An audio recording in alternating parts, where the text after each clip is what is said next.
Oh dear.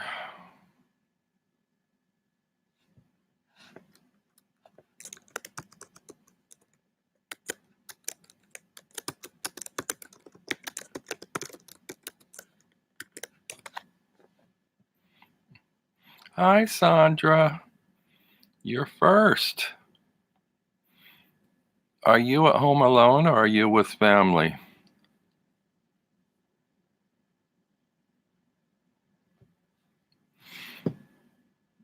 I should say, are you with your cats or with your family?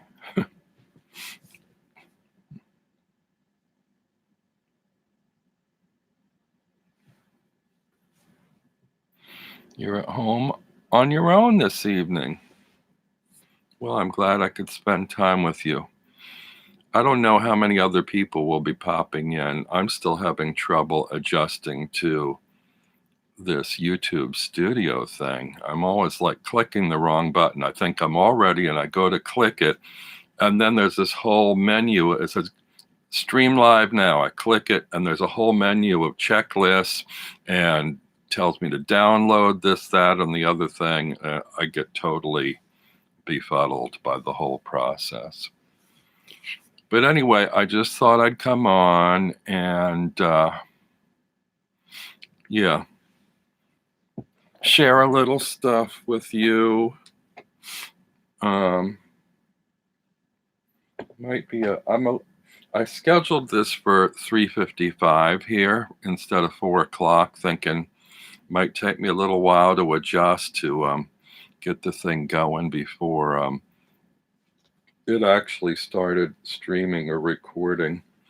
So I don't know if we should wait a little bit and see if anybody else shows. I have a lot of things to share.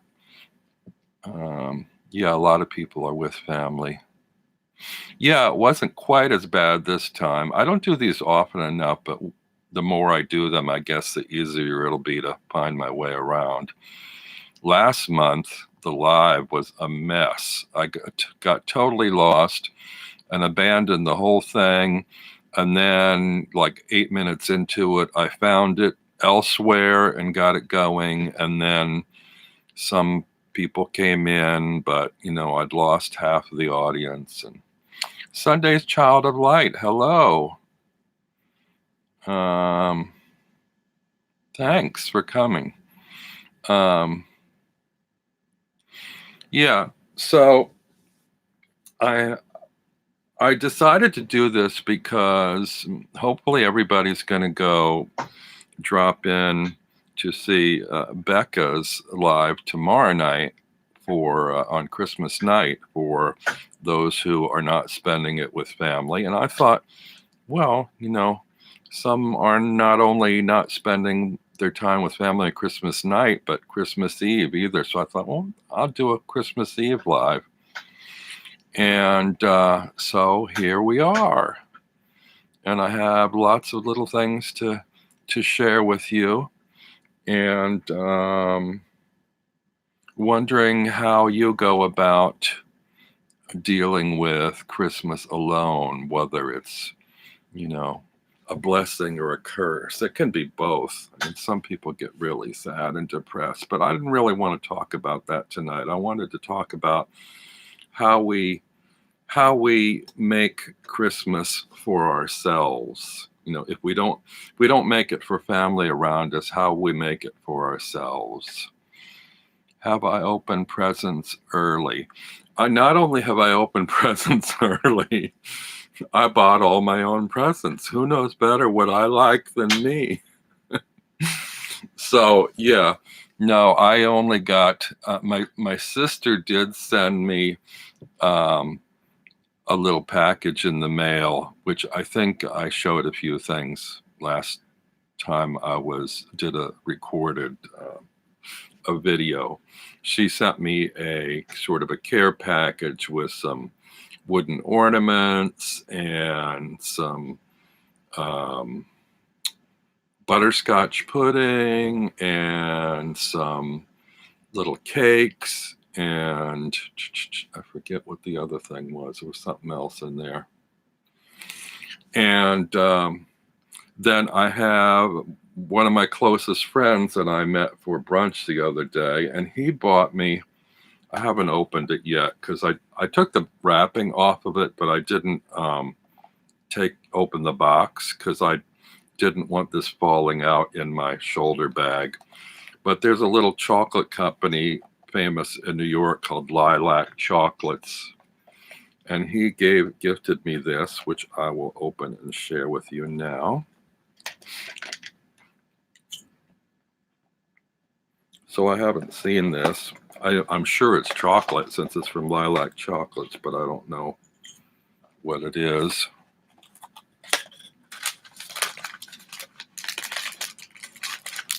Oh, it's very sweet. It's a little tiny chocolate Santa. Probably can't see him. And a little red sort of Christmas ornament and a bow. So, yeah, I think I'll save that and eat that tomorrow on Christmas.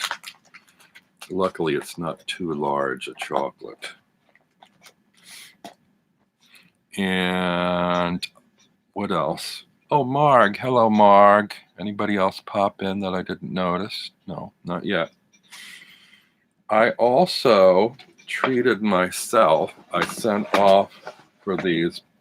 My favorite Christmas cookie are these cookies that my mother and my sister used to make, and I used to help make them too. And our recipe called them Russian tea cakes. And I've seen them under a number of different names. One of them is Mexican wedding cakes, and some people call them snowballs. And I don't know, there are a few different names, but anyway, I found these online, and this is another company that's fairly well known here. It's David's, and these are they call them butter pecan meltaways. And they're basically flour and pecans and butter, and then they're sort of baked and then like rolled in powdered sugar. And they just kind of melt in your mouth. They are so yummy. I really love them. So I'd be tempted to have one now in front of you, but since I don't have another person here doing the talking, I'd be like chewing and talking at the same time. But these are really delicious. These are so delicious. This is my second tin. I bought one tin and went through them, and so I got a second tin. This should last me through New Year's, I think. And last year, around the holidays, this is a year-old celebration, I like to do, I like ornamental stuff around the holidays. So whether it's like decorating your place or just sort of decorating your life, I like that. And I was craving something really festive and ornamental, not necessarily Christmassy, but like really detailed and ornamented. And I looked online for a nice kind of mug for hot chocolate or coffee or tea. And I've always liked the designs of William Morris. And I found these actually in the UK, I think through Amazon, and they were really cheap. I think they only cost like $5 to $7 a piece, and maybe $4 or $5 shipping. And they were they didn't take very long to get here. But I ordered two different designs. These little William Morris mugs. I don't know if you can see. This isn't there. My lighting is so terrible here. This is like a lovely blue sort of leaf pattern, and I don't know what kind of flowers those are, but it's really a pretty mug. I mean, he did beautiful designs. This is like would be at the turn of the, late 1800s, I guess, and in the arts and crafts movement, I think it was called. And this is another one, beautiful floral design. really intricate. So yeah, I had seen some online here, but the designs didn't go all the way around, and they were much more expensive. They were about $20 a piece, and this was like a real bargain from the UK for like $5 or $7, I think they were. That was last year. So, but I'm still enjoying them this year, dragging them out for my holiday. Let's see, what do we got? Sandra had a snowball drink. I'm guessing that has alcohol in it, right? Uh,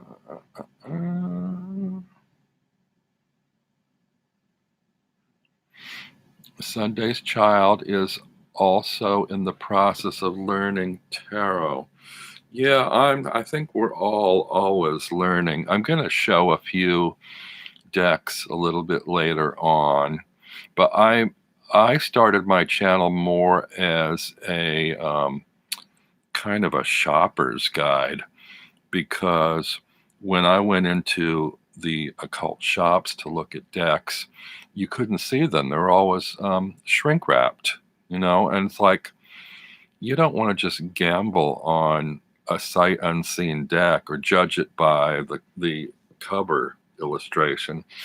So happily, because we have YouTube, all these people do walkthroughs, and may be one of the few people in our community that always check out a deck and a walkthrough before I buy. I don't take a risk. The only one I took a risk on was the Patrick Valenza Deviant Moon Abandoned Oracle.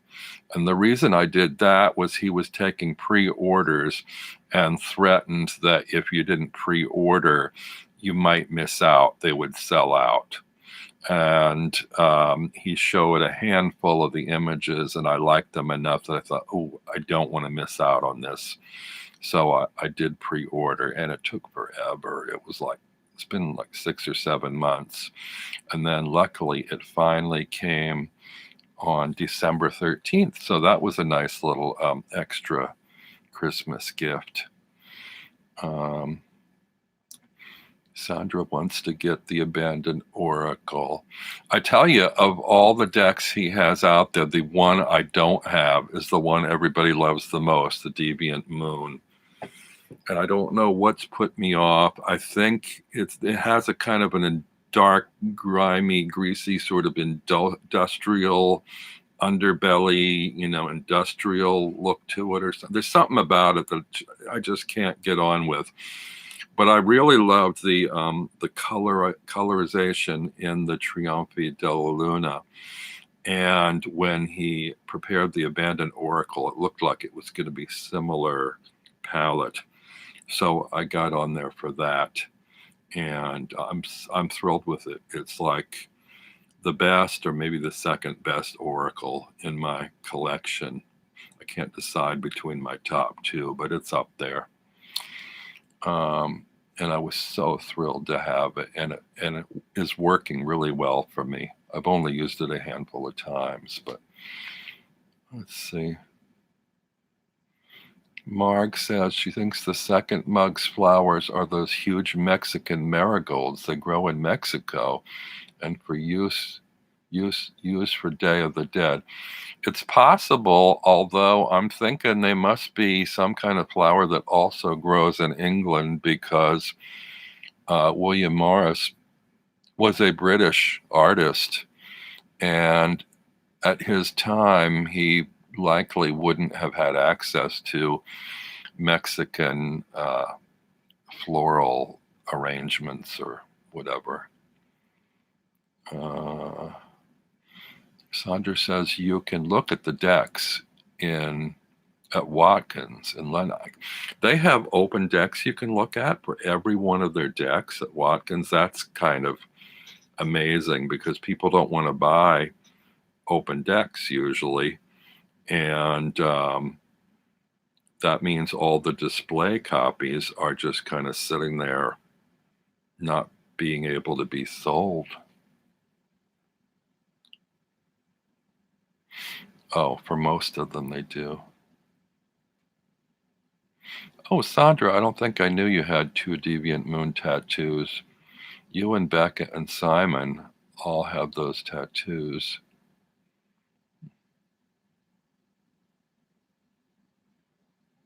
They have Dex samples at Marg's place.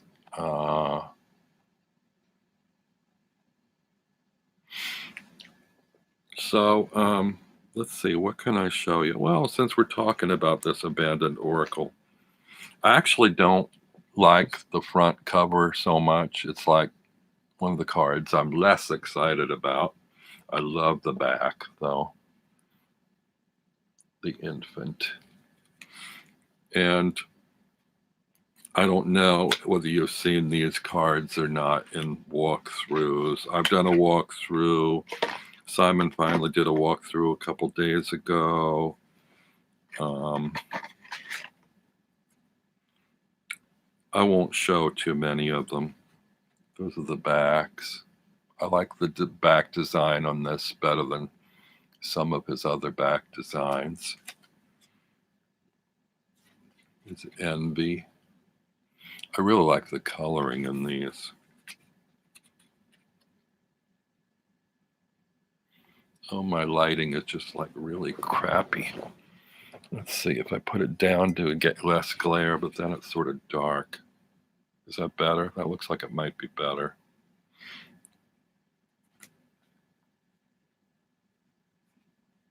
I'll show you my favorite cards. Well, this one, that like I showed you the back of the box, I like that a lot. But I'll show you some. Oh, this one I like very much. I also like his font that he used on these. It's a really nice. It's his, script, but it's nice. And the labels he used are just mostly one-word labels that are very evocative. This one's called Voices. And this one, if it were a tarot deck, I would call Judgment, because I can see, the voices in your head sort of like judge you, or you judge yourself by how you think other people are perceiving of you.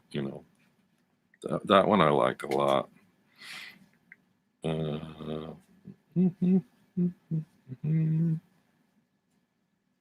This one is beautiful too. Refusal. I love this. This has some really pretty greens in it. I don't know how to describe that color green. You really need to kind of have and hold this deck in your hands. All the videos I've seen of it don't do it justice. The colors aren't quite the same in the camera. This is kind of somewhere between an olive green and avocado, and sage. And I know those are three drastically different colors, but it's somewhere in there. I love this one too. It's kind of cute, but kind of grotesque and kind of melancholy. The bird, the sad little bird. Mark says the refusal is like the Four of Cups. Yes, yeah. Yeah, this could sort of translate into a tarot, kind of.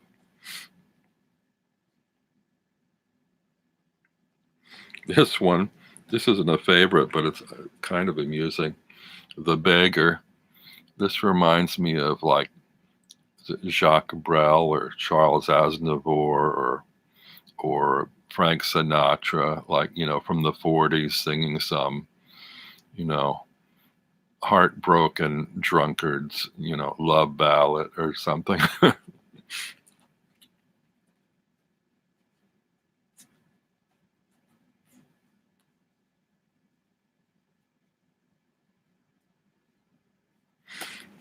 I like this one a lot. You talk about tattoos. If I was going to get a tattoo, I think it might be this one, the Mad Woman. I really like this image. What do you think, Sandra? Would that make a good tattoo for me?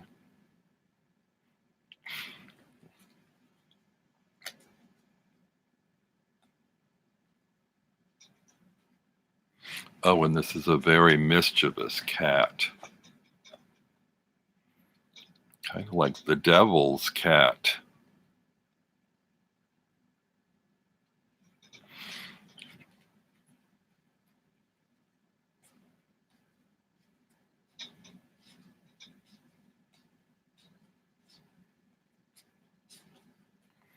So yeah, there are a lot of nice cards in this deck. I like it very much. And they included an extra card from the upcoming Deviant Moon Oracle, which I took out of here and put in another box. I really didn't like it very much. The color palette's very different, a lot of reds in it.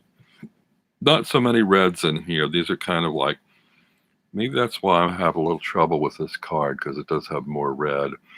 But it has a lot of like earthy, dusky colors, like, like fermented butter and dirt and moss and dead leaves, kind of greens and browns. And I just like that color palette. I think I showed you this last month. I do crochet, and I made myself. So who just came in? Maharet came in. Tarot Oracle. Christina. Welcome, everyone. I crocheted this little garland for a tree. Now, I don't have a tree up this year. Sometimes I drag this out and just kind of drape it around my shoulders when I go out. It's not scarf worthy, but it's decorative. It's real easy to do too if you do crochet. It's like sort of like an I cord, and then you make little I cords and then stitch them together into rings and then sew them on. It's the easiest way to make a sort of a decoration of a garland. I made one for my mom, and my sister still uses it on this little rustic tree that they have.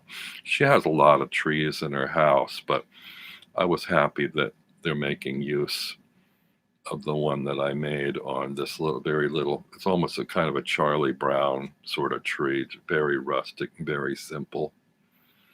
But this homemadey kind of garland seems to suit it. Let's see, what else is new? Oh, along with the cookies that I bought, I also went to this place here called Lot Less, and I had bought this Christmas sweater, which I'm not wearing today, but I also was looking at teas, and I saw this tea, and I don't know this brand, Tipson. I don't know where they're from, and it says Ethnos. Now, I don't know if this is Ethnos is like a selection of kinds of teas, and Tipson's the brand, or if Ethnos is the brand and Tipson is the distributor. I have no idea.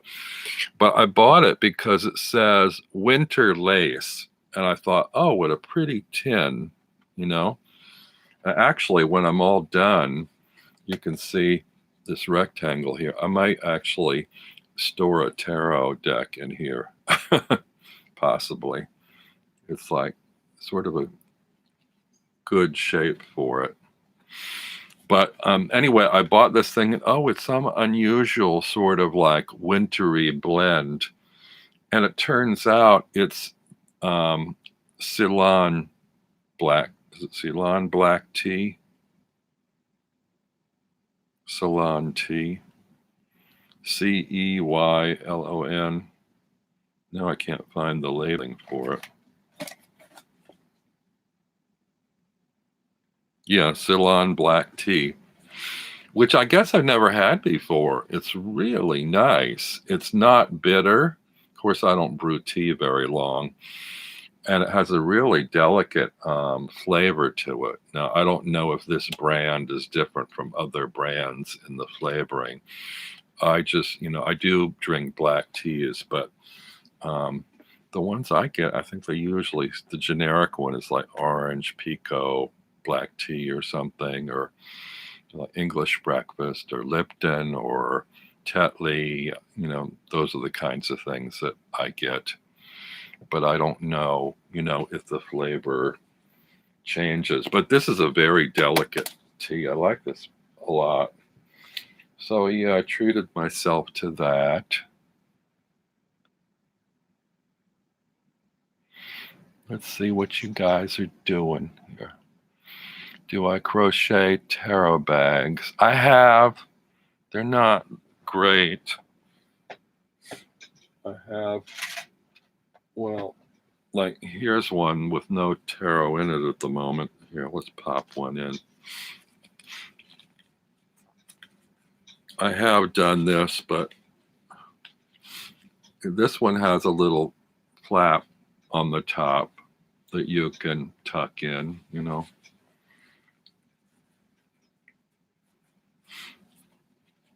But actually, these days I prefer to buy the tins, And I also, besides a tarot bag like this with a tuck flap, which I have done just a few of, I'm not really using them much anymore.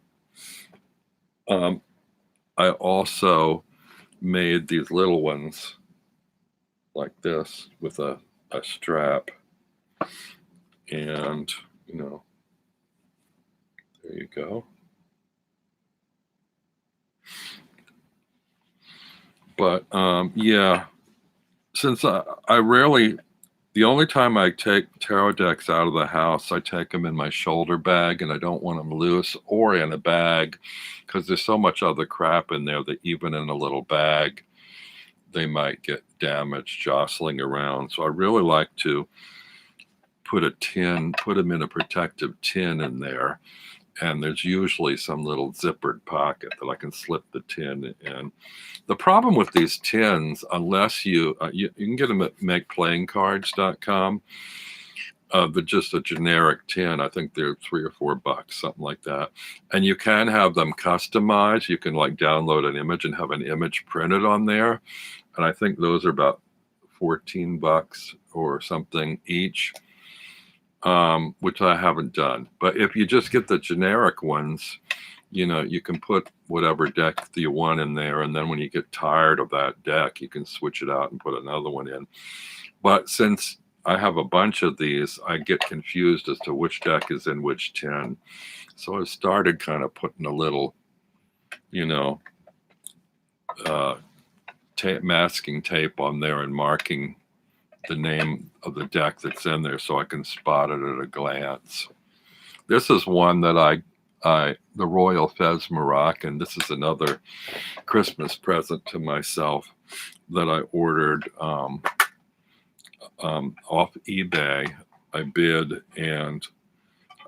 the last minute, and I got the bid. I was the only bid, so maybe I could have done better. I don't know, but they had a minimum bid. I'm not sure how that works. But I don't know if you've all seen the Royal Fez Moroccan. It's out of print. And even though I spent a small fortune on these, I think with tax and shipping, it was like 190 or 195 or something. That's a lot of money for me. I just had a little bit of a windfall recently. I could afford it. And when I look online, these go for between $250 and $500 for this deck. So I was happy to have it. I love it. The color scheme is really different. It's, yellows and greens and reds mostly. There's not a lot of blue. Marg hasn't seen it yet.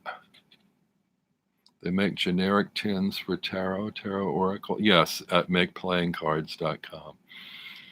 This one is weird because it's a very stylized artwork in black and white, and only a few of the elements are colored in, which is very unique, very interesting.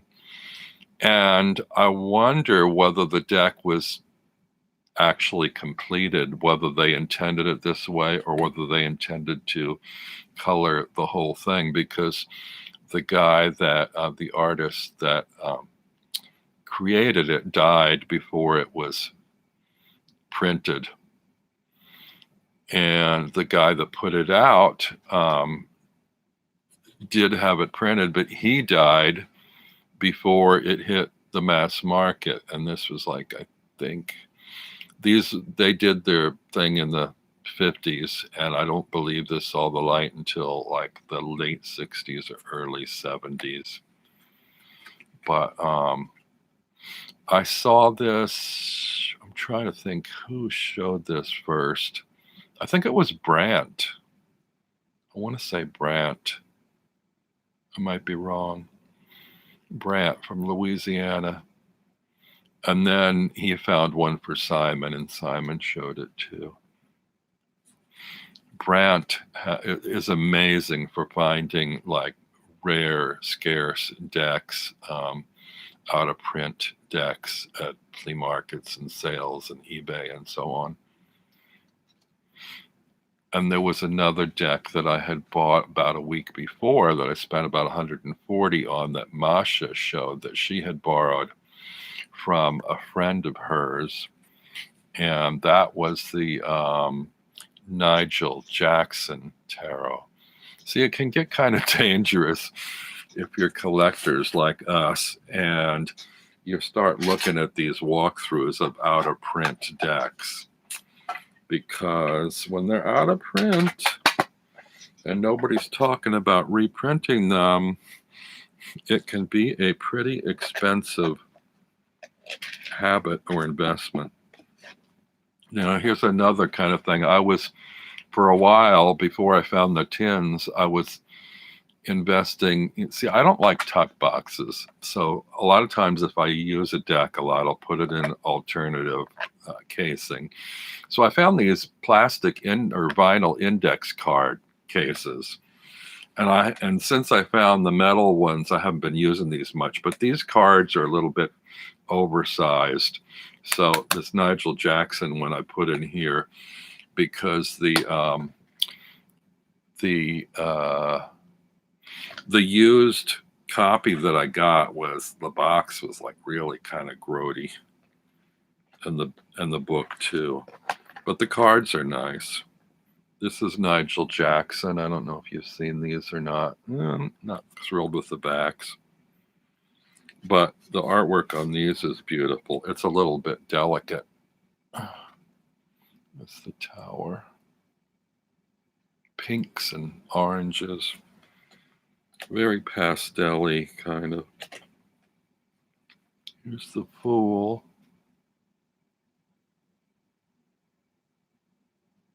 And I have walkthroughs of any deck that I show you tonight. I've done a walkthrough of already online on my channel.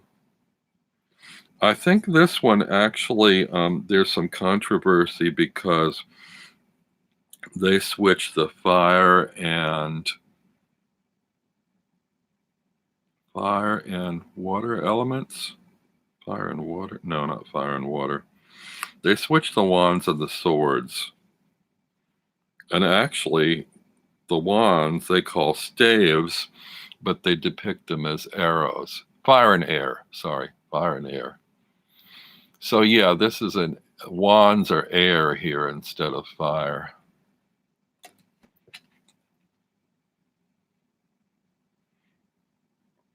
Sunday's child is making tea, trying out a CBS honey stick she got for Christmas.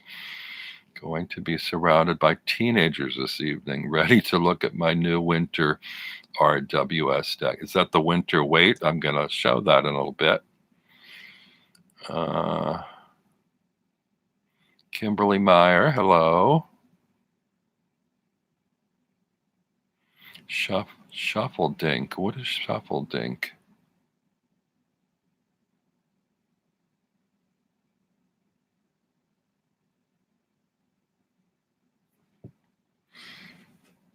See if I can find.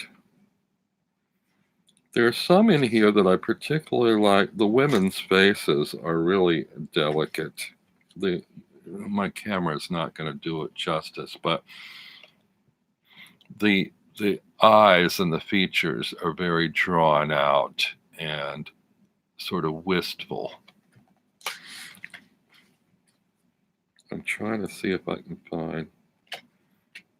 Here, see this Four of Cups. She looks a bit forlorn.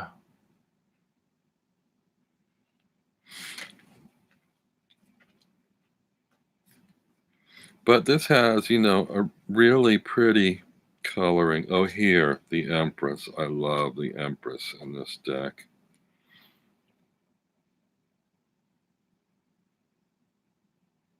Look at her face. I don't know if you can see it well enough. What deck is this? This is the Nigel Jackson Tarot, and sorry again, it's out of print. I paid $140 for this, and again, I think it goes for at least $100 or more than that, if you can find it. The Queen of Swords, has a nice coloring and a nice expression too. The cards are a little bit large. You can see the comparison. That's a box for that's the winter weight box at a regular size tarot. So they're about the same height, but they're wider. Oh, it's kind of a nice Wheel of Fortune too. I don't really like Wheel of Fortune usually, but the color's kind of nice on that one.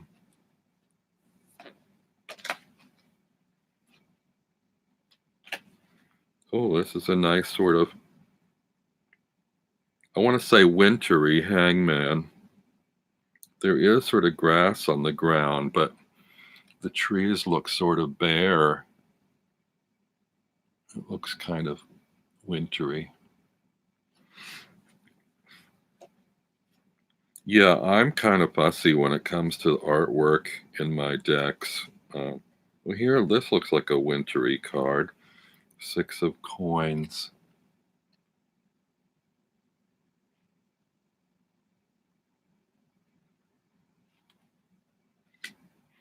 Christina has pre-ordered so many decks for 2020, and she was planning on a depth year.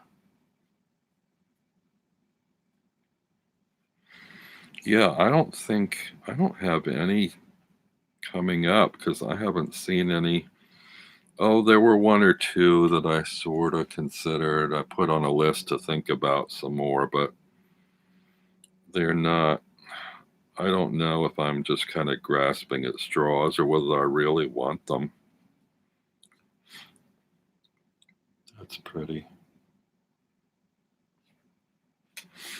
So yeah, so this is the Nigel Jackson Tarot, out of print. I don't know when this came out. I want to say in the 80s. I might have more information on my walkthrough if you go back and look at that. So besides those 2 out of print ones and the Abandoned Oracle, a couple other decks I got. Well, I got this. It's not a tarot deck. This was such a bargain that it's a storytelling deck. I bought myself a copy and I gifted copies to my mentors, Simon, Becca, and Sandra. And it's got some pretty, it has a nice little cute little book in it and some nice little cards. I haven't really used this, but I wanted, wintry type images, not necessarily Christmas, but images that have snow in them. And this deck, you're supposed to use kind of to prompt you to come up with some storytelling. Let's see. the the Frost Queen. I like the Frost King. It's very good. This deck actually uses about 4 different illustrators, but and the style is very different. My favorite card in this deck is a little bit mischievous. It's called the Magic Pudding, which tells you this is a UK-based deck because we don't have Christmas pudding in the US. But this is like reminds me of the story of the gingerbread man, because you've got this magic pudding has legs. It's running away, which is cute, I think.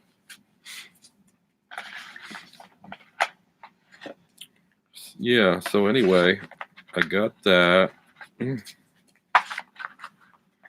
just to have some cards to look at. And, even if you didn't use this, I mean, it was pretty cheap, and you could pull out cards and send them off as Christmas cards or something. They're festive. I also got, no, this is not Christmassy, but I don't know. I thought this was a new thing. Apparently it's a year or two old. It's called the Tarot 3D. Has anybody seen this one?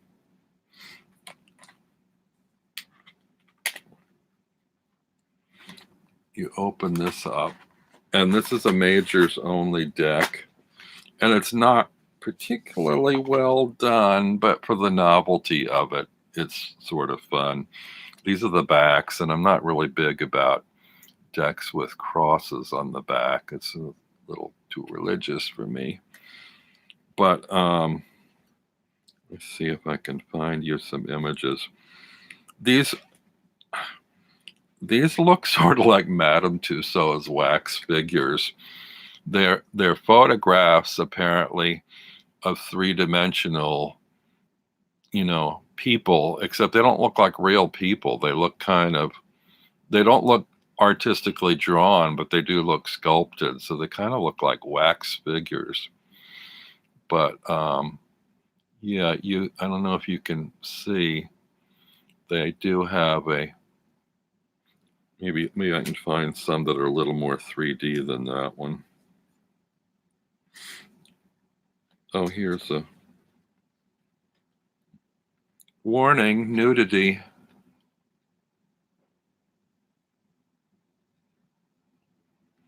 Yeah, I don't know if the 3D is communicating here very well.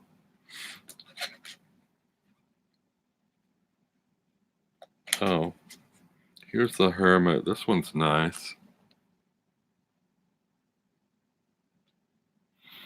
You can kind of see that lantern moving a little bit in 3D, and his staff kind of jumps. These are more like what we used to call winkies than they are like 3D. They kind of, you turn them and they move from a different stance. Here's the card everybody loves to hate, the Sun card. Instead of naked babies, we have 2 children, artfully disguised by the red drape. You see the horse's head moving.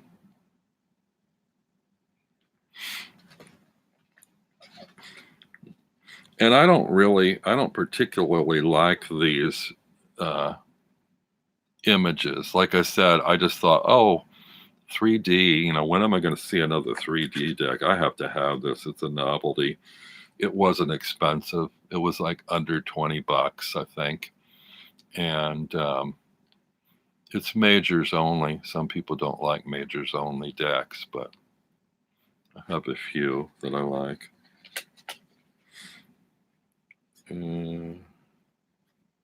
Oh, the tower is pretty good.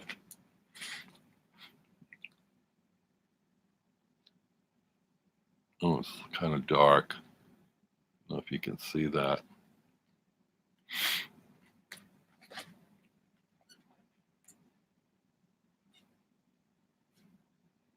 Oh, here's one for you, Sandra.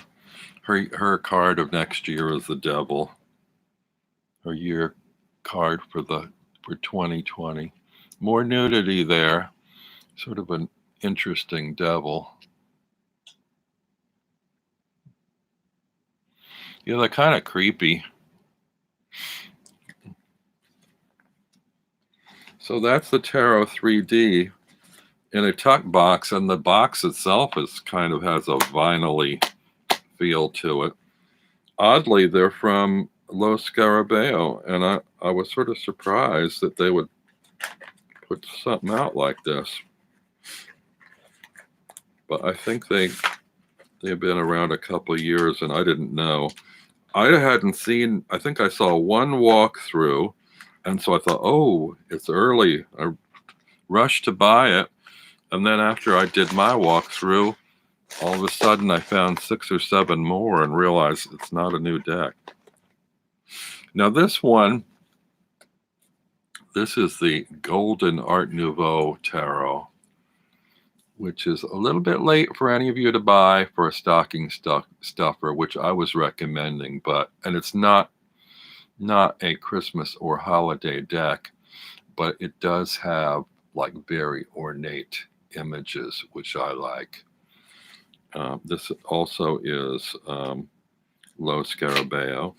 And I debated first whether I thought, oh, is this too blingy for me? I mean, it's like sequins on rhinestones. It's so blingy. But actually, having the deck in my hands, it's not as over the top as it appears online. And the artwork is so beautiful. I love the backs. Beautiful backs. Oh, and I was debating whether to buy this one or the black and gold, gold and black. I forget which it is, tarot. Both have gold foil ornamentation on them. The other one is like Pixie's artwork in one color. It's like black outlines on gold foil background. And when I saw Dustin of Modern Metaphysic Man's walkthrough of it, it comes in a really fancy box with a book and everything. But I went to look online, and this deck was a good $12 cheaper than that one. And this had more going for it, I thought. And this one is sort of like very well done close-ups of the RWS imagery. And the artwork is so beautiful. It's in this sort of like, Sandra, here's another devil card. It's in sort of autumn palette. And it's Art Nouveau style, but I actually like this better than I did the Tarot Muka deck that I got. That one I was disappointed. Not only the color palette was off, but for me, but the artwork did not seem like Muka. It was like somebody who looked at Muka's work and then tried to copy it, but didn't quite successfully do it. Like some of the cards didn't quite get there. This one's very consistent, and I really like it. Maharet uses majors only as study decks or oracles or in spell casting. Science is Soul. Oh, Tarot, it's Jen. Hi, Jen. She can't get her head around using majors only decks. Well, I tell you, if you are into Tarot de Marseille, you're pretty well. Some of those only use the majors part of the deck, and then some use the minors, but the minors aren't pictorial. So depending on how you read them or look at them, you're basically using a majors only deck if you put the minors aside. I had got I have, I think, 2, well, now I have 3 majors only decks. I got this one that was also sort of expensive called the Kalma Tarot that had sort of like Russian fairy book kind of style imagery in it that I love. And then I found that 22 cards is like hard to shuffle. It's really thin. So it kind of didn't work for me. Now, the Tarot 3D works better because of the nature or production of this kind of card. The cards are thicker. So 22 cards is a thicker shuffle. And my favorite one, my favorite majors only, is the White Witch Tarot, which has gilt edges and thick cards. And those also are thick enough to shuffle substantially.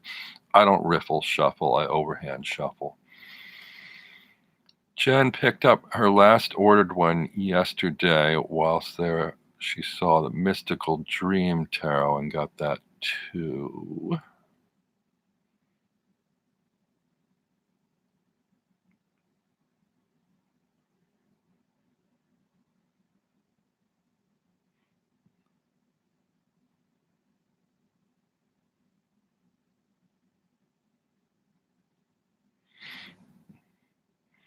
Sandra used to have the Majors Only Trionfi della Luna. That one, I don't know. I mean, I have that one and I love it. I'm kind of waffling on Tarot de Marseille. I think the minors in it are beautiful.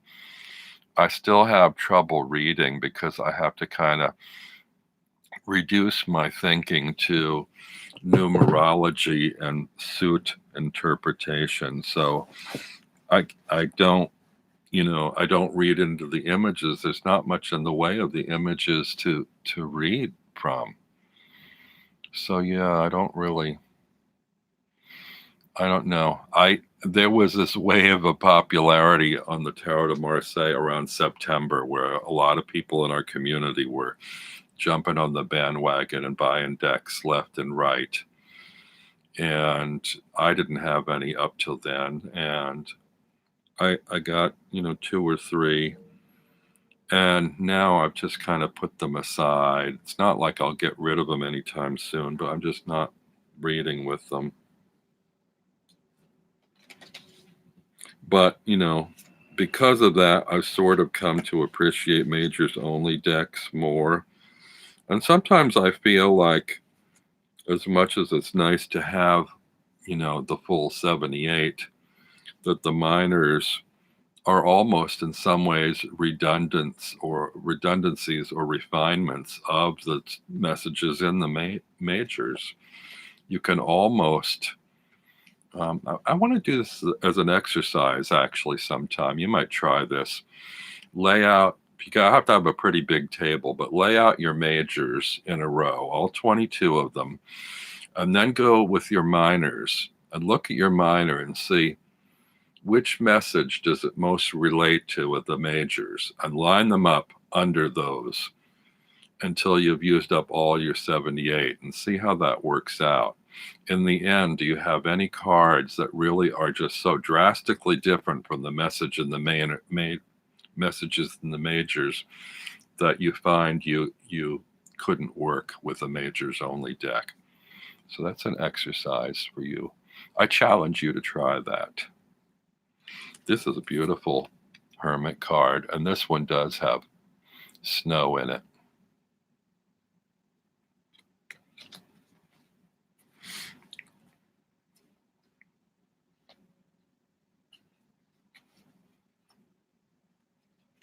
Oh, I like the 7 of Cups too.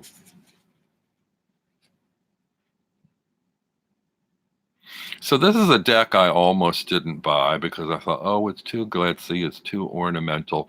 But I would like this deck even if it didn't have the metal decoration on it, because I like the coloring of it. I love the autumn color palette, and I love the this one's probably not for Jen. I think she likes more modern, less traditional, less sort of classical art kind of depictions. And I tend to be drawn more to the opposite. I like the more classically or artistically rendered, less modern decks. I do have a couple of modern decks. I have the Seventh Sphere, which is a pip deck, which is modern. And I have the White Witch I absolutely love, and that one's modern. And I need to do a comparison of the White Witch, and the next deck I'm going to review, I bought the Angelarium Oracle, and don't ask me why I bought it. The images were really striking and compelling and sort of otherworldly, but I'm finding it to be a really creepy deck. I don't know what I'm going to do with it, but I'll probably do a walkthrough. It's the only deck I have yet in my collection that I've not yet done a walkthrough. And I'd kind of sworn off oracles, but they're not like really oversized cards. This is still the Golden Art Nouveau Tarot.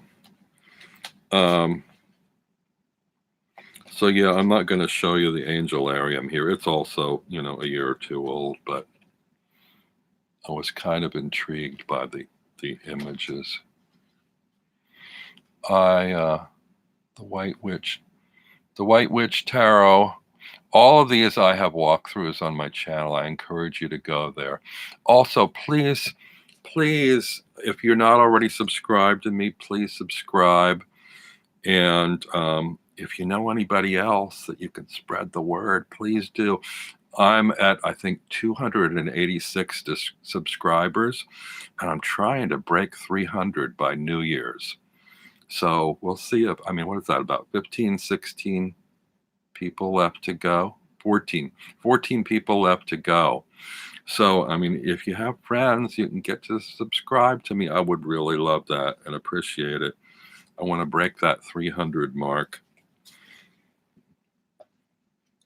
I might even do a giveaway, although I'm thinking I might wait till 500 for a giveaway, but still it would be nice for 2020 to have passed 300 subscribers. So this is my little, ornament gift to myself. No ornaments on the tree, but ornament under the tree. Beautiful deck. What else do I have to show you? Oh, I'm saving the Winter Wait. We'll look at that in a bit. I need to do a little more research on scrying. I don't know if any of you do scrying. I haven't been successful at that yet. Hello, the Wild One. Welcome. Please subscribe. This is Black Obsidian Palm Stone, which I think I ordered. I think it probably came from China. It took a little while to get here. It's really pretty. And it didn't come with a bag. I bought a little velvet bag, black velvet bag, to keep it in from my local metaphysics shop. And I love it. It feels great just to kind of like meditate with or whatever. But I've been trying, maybe I'm trying too hard when I scry with it. But I'm just not, those images are not coming. And I don't know what I need to do to help me. If any of you scry with stones. Oh, thank you, Marg, for bringing people on Pinterest over to me. Yeah, I love black obsidian too. I actually have a black obsidian sphere that I've had for a while, which I could scry into, I suppose. It's pretty. Actually, it won't show here, but there's one side that has, you can almost see little glints of silver or white in it, or you can't see here. It doesn't show. I got this little wooden thing to set it on, so it's like a crystal ball. But I didn't have any more success at scrying with this when I had it. And I just thought, oh, this will be something I can carry around in my bag, and I just kind of I like holding this better, this palm stone, than I do the sphere in a way. Thank you, Wild One. Kimberly Meyer, I don't know if I said hello before. Hello. If there's anyone I haven't said hello to, hello and welcome. So this was another gift to myself, this little stone. And while I was at my shop buying the velvet bag, I saw this beautiful little Buddha encased in what I assume is plastic. Would be nice to think that that's crystal, but I don't think there's any way that they could encase a resin Buddha inside crystal. But and this one, I did a little video on other methods, possible methods of divination, and I was showing this off, and it slipped out of my hands and skittered under the furniture. I couldn't find it.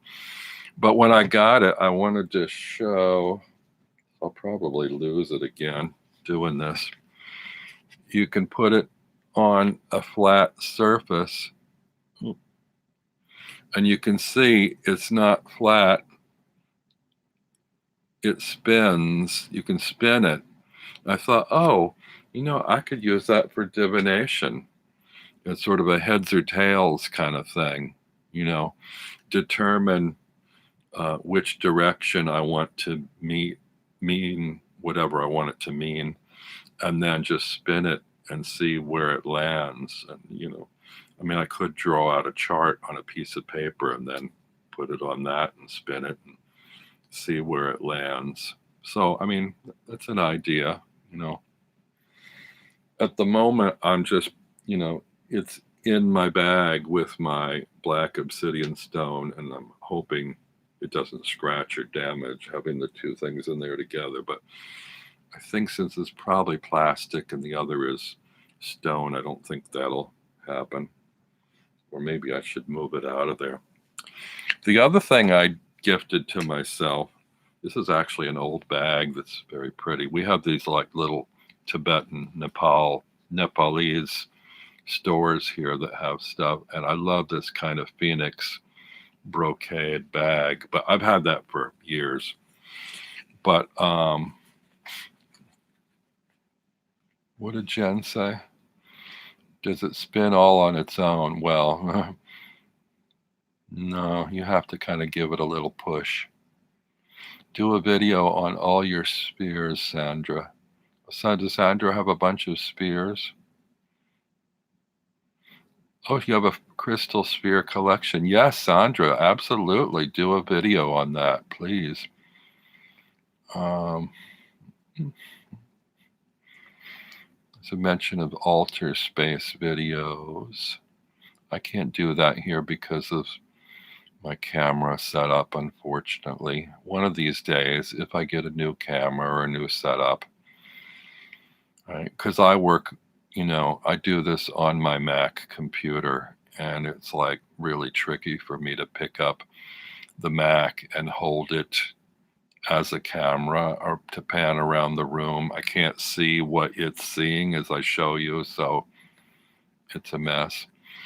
Can I tell you what the dolls are, please? Your eyes are drawn to them. Well, they're hard to see. I can't take one out because they're in a case with a plastic wall that's like hard to get in and out. But they are little bisque porcelain penny dolls from the 20s and 30s that I think they used to give out as prizes on fairgrounds. And I call that my orphanage. Because they all look like little forlorn, abandoned orphans. They don't have any moving arms or legs. They're all like little stiff poses, and they all have like wide-eyed or fearful looks, or there's something very vulnerable and sweet about them that I like. And they're not glazed. They're bisque-fired white porcelain, and then they're like painted with some kind of a sort of a, it looks kind of like an enamel sort of paint, but they're not, it's not like a gloss. It's a shiny paint, but not a glossy paint, but they're nice colors. And, I found one at a flea market when I used to do the flea markets, and I fell in love with it. And I thought, oh, this is an oddity. And then I'd never seen anything like it. And then I started seeing more and more, like a whole variety of different poses and characters. And this is only a few, all that I can fit in here. I think I probably have maybe 40 more in a box or something, some duplicates and lesser desirable ones. And I stopped going to flea markets. And maybe when I do a giveaway, I'll give away one of the bisque dolls, although it doesn't really apply to tarot. But so what I was going to say was, to put in this bag, I had ordered, I had already had this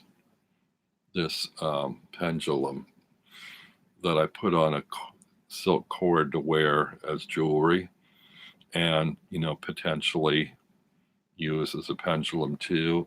Now, I don't know if anybody uses pendulums, any of you, and know whether a double cord like this is counterintuitive to its use, like whether that limits the swinging or not, or directs it in a way that a single cord wouldn't. I don't know. But since then, I decided I wanted a wooden one, and I ordered this. I don't know what kind of wood it is, but I like the coloring of it. And this comes on a little chain. It's a much shorter band. And then from another company, I ordered this little pendulum board. These come in 3, 6, and 9 inches. This is a 3-inch one, which is small, but I think it's still usable. I haven't really worked with this much yet, maybe in the new year. But it has the alphabet, yes, no, maybe, goodbye, some male and female figures, and what is that? Numbers, and some icons. So, I mean, there's a lot of things there that you can use, or, don't use any of them. Just use this for like yes and no. But I just thought it would be nice to have in a little pocket bag to carry around. I didn't want a huge hulking pendulum board. It smells nice too, the board. It smells kind of like cedar. The pendulum doesn't have any smell to it, but the board does. Mark says, it's your channel. You can give away whatever you would like. Yeah, I suppose so.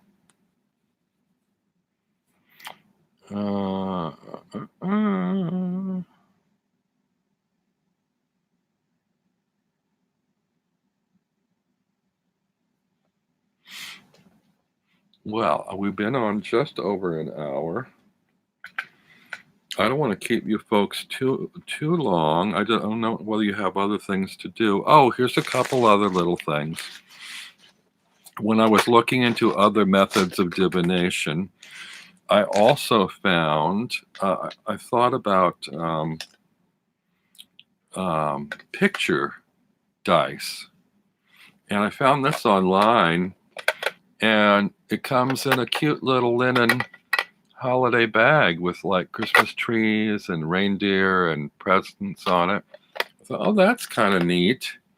I wasn't going to do a review of that quite so soon, but I thought, well, someone might want that to put in a stocking. So I reviewed it last week on like the very last possible mail order day. I don't know whether anybody ordered it or not. I think it's called the Happy Picture dice. It comes in a tin, so you have a tin and a bag, which is nice. And these are like 9 picture dice, and each dice has 6 sides, of course. And I think they said something like there are 10 million possible combinations. I'm not good at math, but that doesn't sound right to me. 9 6-sided dice, 10 million combinations. But anyway, I got these because I thought, oh, they might be fun to divine with. I'm more about image interpretation and intuition than I am about systems. And so these had some really interesting sort of images on them.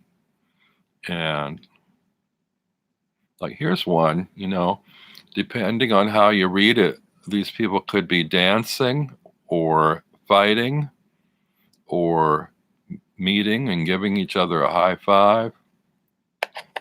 Oh, Sandra's leaving. Okay, bye, Sandra. I'm so glad you stopped by. And there's one dice in here that has if I can find it, there's a little duck. Yeah, here. An eye up duck for Simon.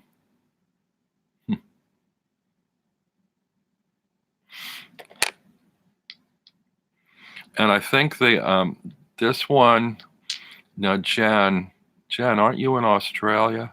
Or I forget where you are. I don't know what, you'll have to Google them.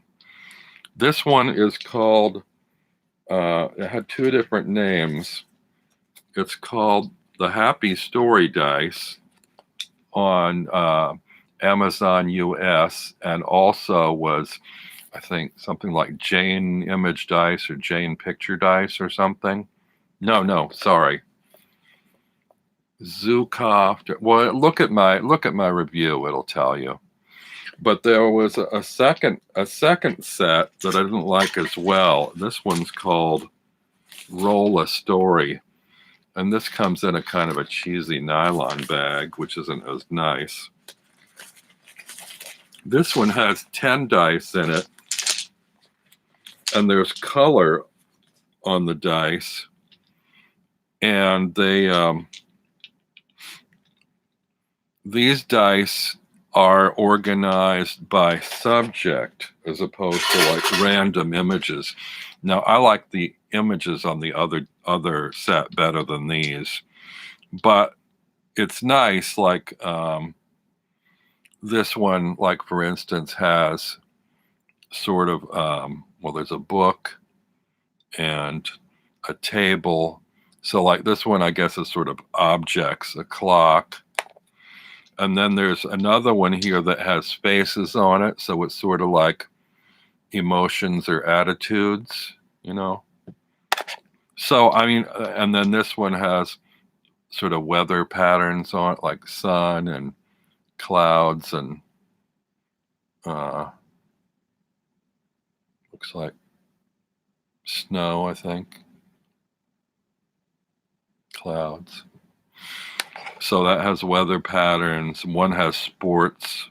One has locations like, woods and mountains. So, I mean, this one might be easier to use in terms of like selecting subject matter, but I'm not as fond of the images on this one. And they're about the same price.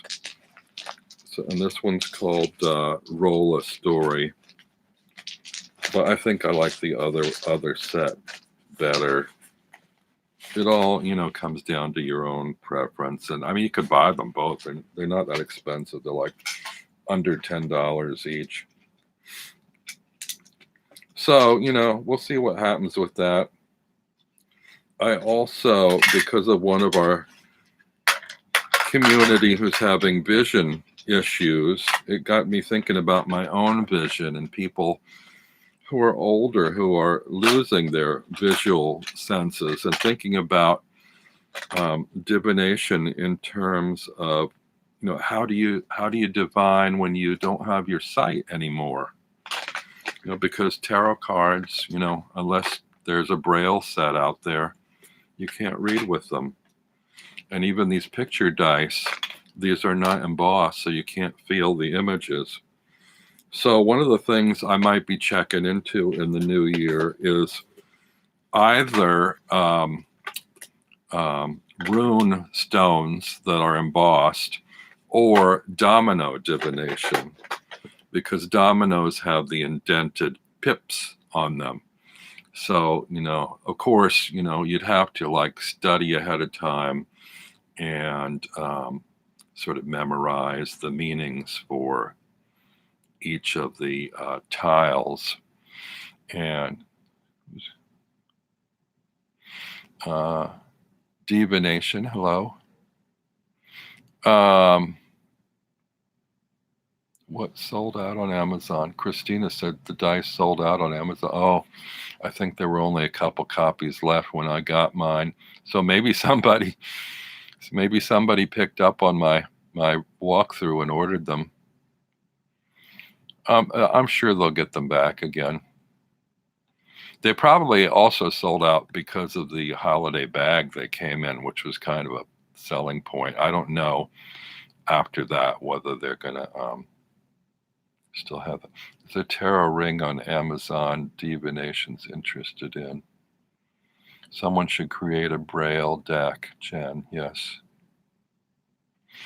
I did see somewhere that you can make your own Braille deck. I mean, you don't have to really think in advance or have someone do it for you if you're sight impaired.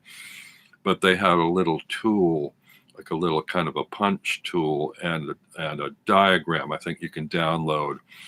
And in the one corner of your cards, you can punch out the Braille pattern for each card. And the cards are still shuffleable, and they have images, but of course you can't see the images, but you can feel the punch holes. So yeah, that's a possibility. What else? When I just sent for a company in UK, I think it's called the Dice Shop, for gaming systems use multiple sided die, and I only have 6-sided ones, but I guess if you play Dungeons and Dragons or something like that, which I don't, they have many more sides choices to the die. And so I was looking for one that had 22 sides, and I didn't even know if that was possible, but the Dice Shop has them. I thought, ooh, a 22-sided die I could use as a major deck, a majors only deck. It would mean my having to memorize all 22 cards and the corresponding numbers, but that's something I need to do anyway. And somebody else suggested getting some 4, is it 10-sided? Is it 10? I can't remember how many cards are in each of the 4 suits. Let's see, 1 to 10, and then 4 more, right? Was it 14? So I need 4 14-sided die. If I did that and I had them all in a bag and shook them out, I would have both the majors and the minors. So, if you shake all 5 die and one comes out, it's either going to come out as one of the 22 majors or one of the 14 minors in whichever suit rolls out of the bag. So, I mean, this is an interesting idea. It's not as pretty to look at as, a card deck, but, suppose you don't want to carry something as bulky as a card deck in your bag or your pocket. You have a little drawstring with 5 dice in it. It's, considerably less to carry around, and you can still divine with it. Or maybe you just, go with your pendulum or, whatever. So anyway, there's a few ideas, and have I shown you everything I wanted to show you? I believe so. I was going to have a holiday drink with you all. I don't know if you all are drinking tea or if you have a beverage in front of you. I'm not really much of a drinker, but I was sort of like thinking I should have a little alcohol in the house for the holidays. You couldn't get more little than this size. And this is, I wanted Bailey's Irish Cream because that seems to be a festive thing. I think Simon was drinking. And they didn't have Bailey's in this little bottle. This is Ryan's Irish style cream liqueur. So I'm going to pour this out and drink to your very good health for Christmas. Oh, this looks lovely. Might even get 2 drinks out of it. Looks very coffee-like.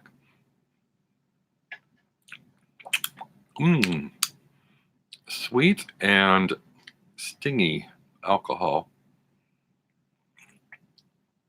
It's kind of mellow. I like it. I'm not really a big alcohol fan, but this is nice. Now, as long as I don't knock this over on my computer and get it all sticky and destroy my computer, see if I can safely put the cap back on. This two-handed manipulation of a bottle and a glass. To your good health. Would be good in coffee, Christina says. That's what I should have done.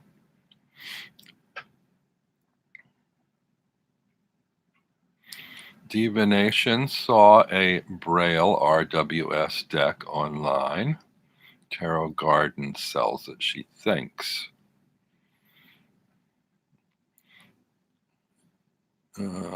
Christina has a Wheel of Fortune necklace. Now, I don't know if that's just a Wheel of Fortune card or if it has a wheel you can actually spin and get your fortune on it. There's a tarot ring. I saw Lisa of Supportive Tarot showing tarot tiles that looked beautiful. I can't remember the name of the deck. Was it Spirit something? Spirit Wise or something.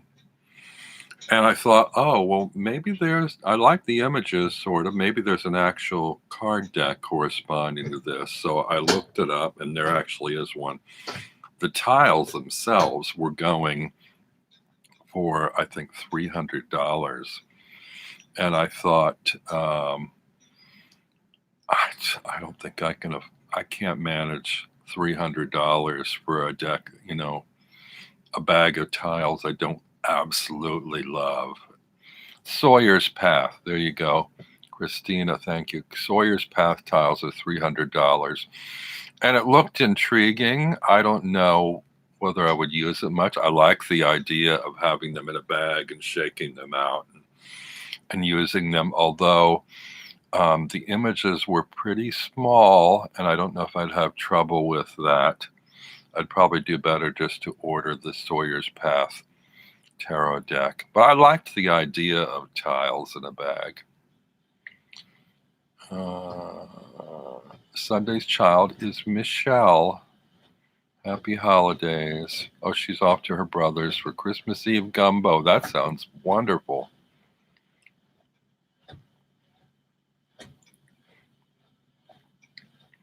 A ring that you wear on your finger but has it has spinning parts with tarot on each piece. Oh, that's interesting. Oh, I like that idea. Bye, Michelle.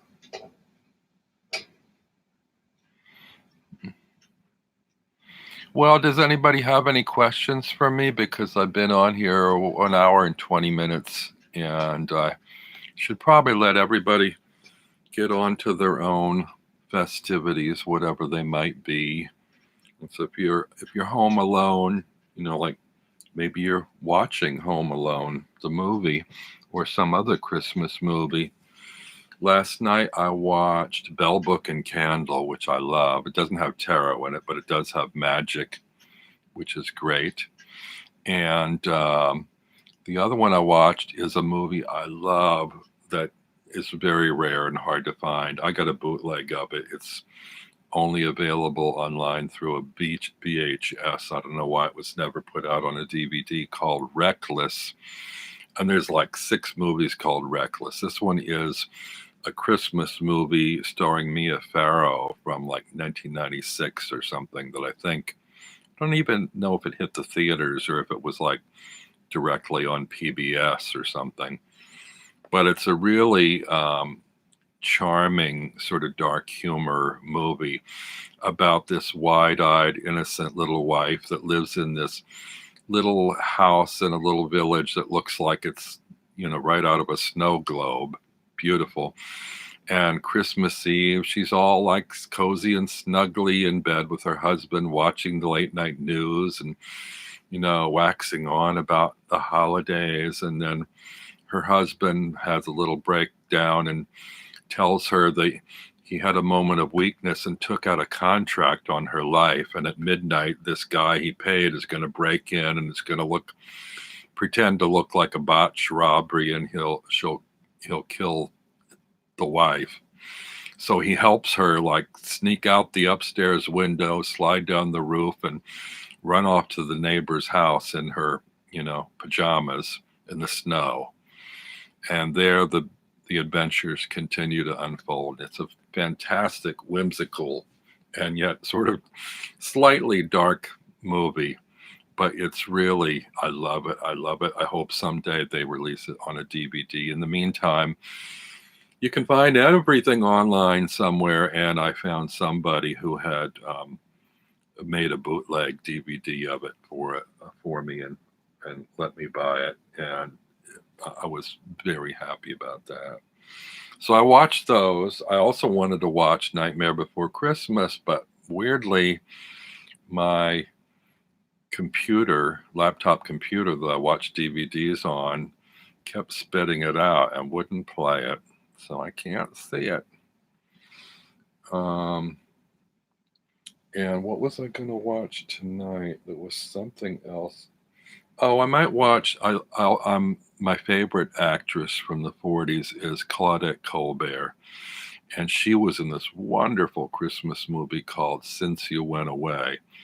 It's not entirely Christmas, but it has a couple Christmas scenes in it, and the last scene of the movie is a Christmas movie, and it's like life during a family life during wartime, when the husband is off at war, and how the wife and the 2 daughters at home cope with, living alone and making ends meet. And it's just a fantastic movie. And it's Claudette Colbert. The daughters are Jennifer Jones and Shirley Temple. And their maid is Hattie McDaniels, and she's fantastic. And then a family friend is Joseph Cotton. And they have Monty Woolley is a retired military officer that they take in as a boarder, and Agnes Moorehead plays the bitchy friend who is in charge of the girls entertaining the troops down at the local USO hall or whatever. She is so nasty. But and actually, I think Shirley Temple's like in her early teens, like she might be 12 to 14. She's past her, childhood, movies, but not quite to romantic age yet. Oh, also Robert Walker, isn't it? He plays the sort of love interest of Jennifer Jones. It's a wonderful movie. Better than Wonderful Life. I never liked It's a Wonderful Life.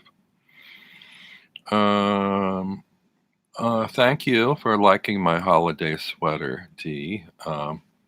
This actually belonged to my mother, but I raided her wardrobe when she passed, and it's nice to hold on to those memories. And it's like one of those cheap fleece things. It has a kind of a holiday feel to it. And my hat, I made my hat. I crochet. So I could probably leave a pattern on my head. My little dwarf hat or elf hat. Does anybody else have any thoughts or questions before I sign off and wish you all a Merry Christmas? There aren't too many of you here, but oh, Jen has to get ready for her day. Jen, are you working on Christmas Day? Or no? Oh, you're not working, probably just getting ready for your Christmas celebration. Thanks, Kimberly. Heather needs a hat like that.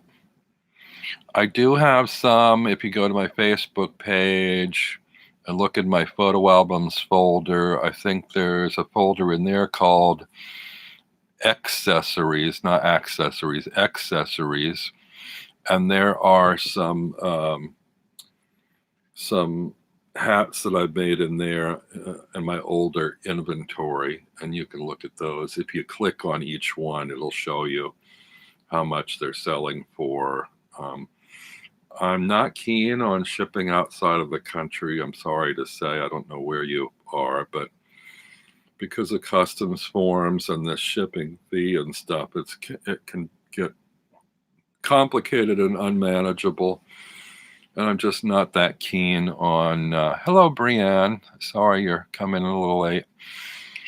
It can get a little bit difficult to, deal with. Yeah, Facebook, and then you go in albums or photo albums or something, and then one of the folders in the photo albums is in accessories.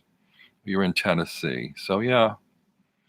You find one on there you like. Some of them I still have up that are sold out. Oh no, sorry, yeah, my Facebook isn't under my YouTube channel named Toadstool Tarot. It's under my name, Robin Crutchfield. And this was Simon's idea that I name my channel other than my actual name, because I already did have a YouTube channel. I have a history in music, and I've done writing and other stuff. But I have another YouTube channel that I don't really do much with. But I wanted to start a tarot channel, and Simon was a mentor, and he suggested that I create a new email address and a name for a YouTube channel using the email name. So I went on, I think it was Gmail, yeah, and I started, you apply to create a new Gmail account, and you plop in words or combinations of words, and I tell you, every one I had was already taken. Must have done about 5, and I started getting exasperated and just throwing random words out there. And I have no idea why I threw out Toadstool Tarot. And wouldn't you know, it stuck. And I thought, oh, crap. Well, I guess I'm stuck with that now. So it wasn't really something that I, loved and had to have. It just was kind of an afterthought or an accident. But I don't mind it. I mean, I'm not a fan of toads. I am a fan of Grimm's fairy tales and elves and fairies and things, and Toadstool has this kind of magic mushroom quality about it. It makes me think of like witches brews and stuff sort of magical, which I relate to. So yeah, Brienne, great accident, happy accident. I could always change it. You're right. Yeah, actually, I think I can still use the same email and just change the channel name. But, I have to come up with something I like better. People seem to latch onto it. It does stand out from the usual tarot channel names, I think. Want something unique enough that people will remember. For anybody that showed up late or tuned in late, I mentioned early on that you can help me out. If you haven't subscribed already, please subscribe. And if you have subscribed, I would dearly love it if you would share and tell your friends subscribe to Toadstool Tarot, because I currently have, or previous to this video, had 286 subscribers, and I'm trying to break the 300 mark by New Year's. So I have a little over a week to do it. You know, if you guys, is it over a week? No, exactly a week, I guess. If you guys can help me out, I really want to break that 300 mark. I mean, it's a random thing, but it just seems like a nice thing to break the hundreds. And I've been like creeping up towards 300 for a while. It actually jumped from 264 to the mid 80s in the last week and a half or so, and I'm pleased that it's going that fast. But who knows? I might do a giveaway at 300, although I'm more likely to wait till 500. It seems like a bigger benchmark, but we'll see how my mood strikes me. Anyway, we are now at 1.5 hours, and I hate to leave you all hanging. I'm hoping that you have things to do wherever you are. Some of you, it's already Christmas, possibly. Some of you, it's, still afternoon. Some of you, it's bedtime or past your bedtime. And so get to bed or Santa won't come, as they say. And I think I have shared all my holiday ornaments and decorations. Oh, for any of you that didn't see this and don't have family or pets, you can invest in your own pet. This was another early treat to myself. I saw these online, these little plush, funny, ugly monsters called fugglers. And I couldn't resist this little guy. He's ugly, but he's kind of mischievous and sad-eyed at the same time. So I no longer have pets. I had 2 dogs for almost 20 years each. And so, this is my pet and companion for this year. Doesn't require feeding, or walking or cleaning up after. And, the only thing he requires is keeping the dust off and keeping him clean. For that, I put him back in his window box and store it face down to keep the dust off. But I thought he was really cute. Fugglers is Fuggler. And I think they only have a small group of them on Amazon. Or no, you go to the website, there's only, I think, 4 or 5 to choose from. If you go on Amazon, there's a lot more. And Fuggler. Most of them have teeth that look real. I mean, they're plastic teeth, but they look real. I love the way they did the eyes on this. And they all have a little signature butthole. I don't know why. It just did have an obnoxious label tag sticking out, which you can see I snipped off because it was too obnoxious. I don't know how to get the rest out of there. Maybe I'll just take a blue marker and color it or something. It's a little bit obnoxious, but I'm afraid if I go digging with a knife, I'll tear the stitching open, and then it won't be as good when I try to restitch it closed again. 2 G's, yes, Heather.